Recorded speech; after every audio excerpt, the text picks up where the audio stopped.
रोजाना किसी अजनबी से मेहरबानी करें। जब ईल्डस हक्सले मरने के करीब थे तो उन्होंने अपनी सारी जिंदगी के तजुर्बात पर गौर किया। उन्होंने सब कुछ सिर्फ 7 अल्फाज में बयान किया। आइए हम एक दूसरे से ज्यादा मेहरबानी करें। अक्सर हम ये सोचते हैं कि कामयाब और खुश जिंदगी गुजारने के लिए हमें कुछ बहुत बड़ा करना होगा, जैसे कि कोई ऐसा काम जो हमें अखबारात या रसालों के पहले सफ़े पर ले आए।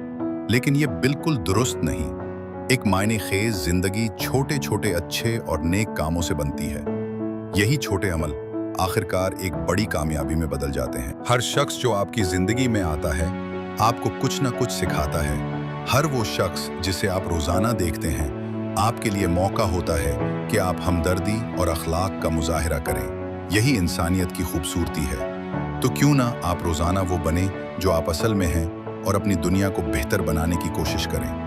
मेरी नज़र में अगर आप किसी एक शख्स को भी मुस्कुराने पर मजबूर कर दें या किसी अजनबी का दिन थोड़ा बेहतर बना दें तो आपका दिन कामयाब दिन है। मेहरबानी सीधी सी बात है।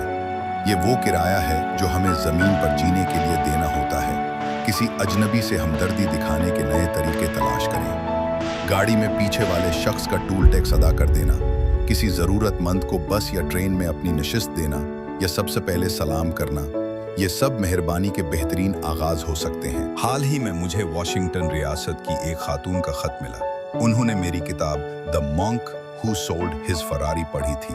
उन्होंने लिखा, मेरी आदत है कि जो लोग मेरी रूहानी तरक्की में मदद करते हैं मैं उन्हें कुछ देता हूँ। बराहे करम ये $100 का चेक कबूल करें, मेरी दुआ और शुक्र के साथ। मैंने फौरन उनके इस मोहब्बत भरे अमल का जवाब दिया। मैंने उन्हें अपना एक ऑडियो प्रोग्राम भेजा ताकि उनकी दी हुई चीज़ के बदले में कुछ उन्हें भी मिले। उनका अमल ये सिखाता है कि दिल से और खुलूस से देना कितना अहम है। जिए ना। मरकजी पैगाम, एक बामकसद और खूबसूरत जिंदगी किसी बड़े कारनामे से नहीं बल्कि रोजाना के छोटे छोटे नेक और मेहरबान अमल से बनती है।